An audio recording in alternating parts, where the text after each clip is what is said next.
നമസ്കാരം. മലയാളി വാർത്തയിലേക്ക് സ്വാഗതം. കേരളം, തമിഴ്നാട്, പുതുച്ചേരി, അസം, പശ്ചിമ ബംഗാൾ എന്നിങ്ങനെ 5 സംസ്ഥാനങ്ങളിലേക്കാണ് തെരഞ്ഞെടുപ്പ് നടന്നത്. പുതുച്ചേരി ഒരു കേന്ദ്രഭരണ പ്രദേശമാണ്.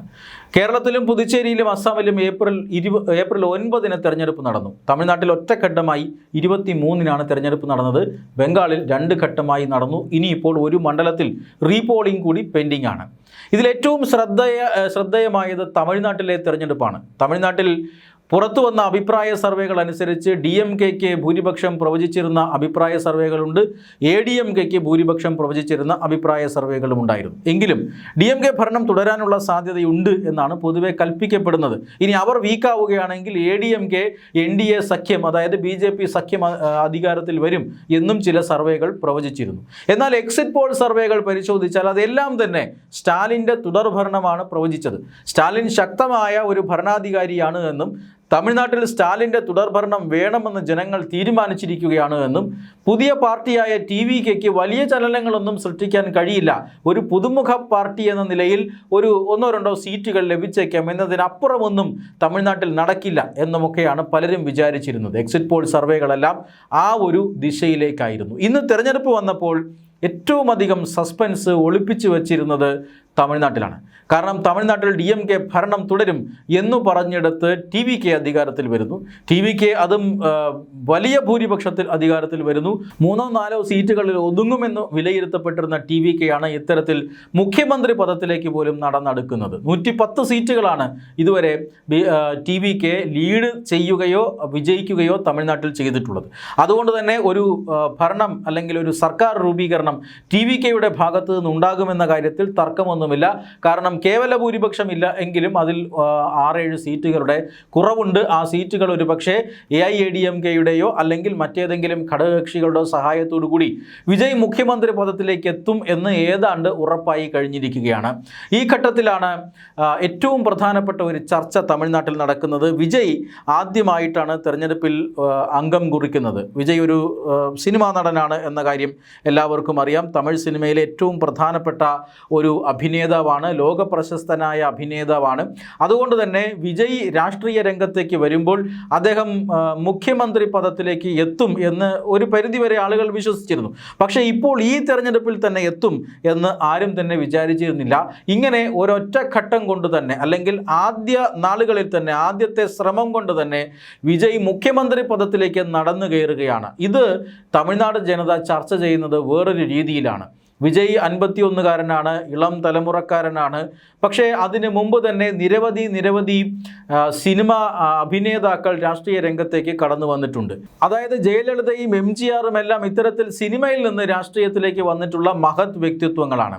എന്നാൽ അതുകൊണ്ട് തന്നെ സിനിമയും തമിഴക രാഷ്ട്രീയവും തമ്മിൽ വളരെ വലിയ ഒരു അടുത്ത ബന്ധവുമുണ്ട്. എന്നാൽ അതിനുശേഷം രജനീകാന്തിനെ പോലെയുള്ള വളരെ ഇൻഫ്ലുവൻസേഴ്സ് ആയിട്ടുള്ള തമിഴ് നടന്മാർ രാഷ്ട്രീയത്തിലേക്ക് വന്നു. അത് ക്ലച്ച് പിടിച്ചില്ല. രജനീകാന്ത് പറഞ്ഞത് താനൊരു രാഷ്ട്രീയ പാർട്ടി ഉണ്ടാക്കും, അതിൻ്റെ പ്രവർത്തനങ്ങൾ എങ്ങനെയെങ്കിലും നിരീക്ഷിക്കും, ചില നിരീക്ഷണങ്ങളൊക്കെ നടത്തും, അതിനുശേഷം അത് വിജയിക്കുമെങ്കിൽ മാത്രം പൂർണ്ണമായും ഒരു രാഷ്ട്രീയ പാർട്ടി എന്ന നിലയിലേക്ക് പോകുമെന്നാണ്. പക്ഷേ അങ്ങനെ പ്രഖ്യാപിച്ചിരുന്ന രജനീകാന്ത് ഒരു സുപ്രഭാതത്തിൽ താൻ തൻ്റെ രാഷ്ട്രീയ നീക്കങ്ങളെല്ലാം ഉപേക്ഷിക്കുകയാണ് എന്ന് പ്രഖ്യാപിക്കുകയായിരുന്നു. അതായത് അദ്ദേഹത്തിൻ്റെ രാഷ്ട്രീയ പരീക്ഷണം തമിഴ്നാട്ടിൽ പരാജയപ്പെട്ടു. ഒരു അംഗത്തിന് പോലും നിൽക്കാതെ, അല്ലെങ്കിൽ ഒരു യുദ്ധത്തിന് പോലും നിൽക്കാതെ അദ്ദേഹം പരാജയപ്പെട്ടു പോകുന്നതാണ് നമ്മൾ കണ്ടത്. രണ്ടാമത്തേത് കമൽഹാസനാണ്. കമൽഹാസൻ രാഷ്ട്രീയ പാർട്ടി രൂപീകരിച്ചു, രാഷ്ട്രീയത്തിലേക്ക് ഇറങ്ങി, തെരഞ്ഞെടുപ്പുകളിൽ പോലും മത്സരിച്ചു. പക്ഷേ അദ്ദേഹത്തിന് പോലും ജയിക്കാൻ കഴിഞ്ഞില്ല. ഇന്നിപ്പോൾ DMKയുടെ പിന്തുണയോടുകൂടിയാണ് ഒരു രാജ്യസഭാ സീറ്റ് ഒപ്പിച്ച് അവിടെ ചെന്നിരിക്കുന്നത്. വിജയകാന്ത് ഇതുപോലെ ഒരു രാഷ്ട്രീയ പ്രവേശനം നടത്തിയിരുന്നു. അദ്ദേഹം രാഷ്ട്രീയ പാർട്ടി വിജയകരമായി തന്നെ രൂപീകരിച്ചു. അദ്ദേഹം പൊതുമണ്ഡലത്തിൽ വിജയകരമായി തന്നെ പ്രവർത്തിക്കുകയും ചെയ്തു. ഏതാനും ചില സീറ്റുകളൊക്കെ ലഭിച്ചിരുന്നു. പക്ഷേ മുഖ്യമന്ത്രി പദത്തിലേക്ക് എത്തുക എന്ന ഒരു ലക്ഷ്യത്തിലേക്കൊന്നും അടുക്കാൻ വിജയകാന്തിന് കഴിഞ്ഞിരുന്നില്ല. ഇങ്ങനെ വളരെ പ്രധാനപ്പെട്ട, വിജയ്ക്ക് മുമ്പ് സിനിമാ ലോകത്തെത്തിയ അഗ്രഗണ്യരായ കോടിക്കണക്കിന് തമിഴ് ജനതയുടെ ആശീർവാദമുണ്ടായിരുന്ന, അവരുടെ ഫാൻസുകളായിരുന്ന മഹാനടന്മാർ പലരും, രജനീകാന്ത്, കമൽഹാസൻ, വിജയകാന്ത്, ഇവരെല്ലാം തമിഴക രാഷ്ട്രീയത്തിലേക്ക് വന്നിട്ടും അവർക്കൊന്നും വർഷങ്ങളോളം അവിടെ പ്രവർത്തിച്ചിട്ടും ഒന്നുമാകാൻ കഴിഞ്ഞില്ല. മുഖ്യമന്ത്രി പദം പോയിട്ട് ഒരു MLA പോലും ആകാൻ കഴിയാതെ കമൽഹാസൻ എല്ലാം ബുദ്ധിമുട്ടുന്ന ഒരു സാഹചര്യം ഉണ്ടായിരുന്നു. ഈ ഒരു തമിഴക രാഷ്ട്രീയത്തിൻ്റെ വേദിയിലേക്കാണ് ഈ വിജയ് എന്ന് പറയുന്ന വ്യക്തി ഇത്തരത്തിൽ തമിഴ്നാട്ടിൻ്റെ മുഖ്യമന്ത്രി പദത്തിലേക്ക് ഇപ്പോൾ നടന്നു കയറിക്കൊണ്ടിരിക്കുന്നത്. ഒരു വലിയ സർപ്രൈസാണ് എന്ന കാര്യത്തിൽ തർക്കമൊന്നുമില്ല. ഇതാണ് ഇപ്പോൾ തമിഴ്നാട്ടിലെ ഏറ്റവും വലിയ ചർച്ചാ വിഷയമായി മാറിക്കൊണ്ടിരിക്കുന്നത്. വിജയവും രാഷ്ട്രീയ പാർട്ടിയുമായി രംഗത്ത് വന്നപ്പോൾ വലിയ രീതിയിലുള്ള പ്രശ്നങ്ങൾ ഉണ്ടാകുന്നു, വൻ വിവാദങ്ങൾ ഉണ്ടാകുന്നു, അപകടമുണ്ടാകുന്നു, അദ്ദേഹത്തിൻ്റെ റാലിയിൽ തിക്കും തിരക്കുമുണ്ടായി ആളുകൾ മരിക്കുന്ന സാഹചര്യം ഉണ്ടാകുന്നു, പോലീസ് പിന്നീട് ഇദ്ദേഹത്തിൻ്റെ റാലി മുഴുവൻ നിയന്ത്രിക്കുന്ന നിയന്ത്രണങ്ങൾ ഏർപ്പെടുത്തുന്ന സാഹചര്യം ഉണ്ടായിരുന്നു, ആളുകളുടെ എണ്ണം വെട്ടിക്കുറയ്ക്കുന്ന സാഹചര്യം ഉണ്ടായിരുന്നു. മാത്രമല്ല തൃശയുമായി ബന്ധപ്പെട്ട വിവാദങ്ങൾ ഇറങ്ങി. ഇങ്ങനെ പല പല വിവാദങ്ങൾ ഉണ്ടായിരുന്നു. ഇയാളുടെ അണികളായി വരുന്നവരൊന്നും പക്വതയില്ലാത്തവരാണെന്നും അവർക്ക് വോട്ടവകാശമില്ലാത്തവരാണെന്നും അവരൊന്നും വോട്ട് ചെയ്യാനല്ല വിജയിയെ കാണാൻ വേണ്ടി വരുന്നവരാണെന്നും ഈ ആൾക്കൂട്ടത്തിന് പിന്നിൽ വലിയ ശക്തിയൊന്നുമില്ല എന്നുമൊക്കെ പല രാഷ്ട്രീയ വിശദീകരണങ്ങളും നമ്മൾ കേട്ടിരുന്നതാണ്. പക്ഷേ അതെല്ലാം മാറ്റിവെച്ചുകൊണ്ട് അതെല്ലാം തെറ്റാണെന്ന് പ്രഖ്യാപിച്ചുകൊണ്ട് വിജയ് തമിഴ്നാട്ടിലെ മുഖ്യമന്ത്രി പദം ലക്ഷ്യമാക്കി നീങ്ങുകയാണ്. ഇപ്പോൾ കേവല ഭൂരിപക്ഷത്തിന് വളരെ കുറച്ച് സീറ്റുകളുടെ മാത്രം കുറവാണുള്ളത്. അത് മറ്റു പാർട്ടികളിൽ നിന്നും വിജയ് നേടിയെടുക്കുമായിരിക്കാം. എന്തായാലും ഇന്നത്തെ തെരഞ്ഞെടുപ്പ് പ്രഖ്യാപനം വോട്ടെണ്ണൽ ദിനത്തിലെ ഏറ്റവും വലിയ സർപ്രൈസ് തമിഴ്നാട്ട് ആണ് എന്ന കാര്യത്തിൽ തർക്കമൊന്നുമില്ല.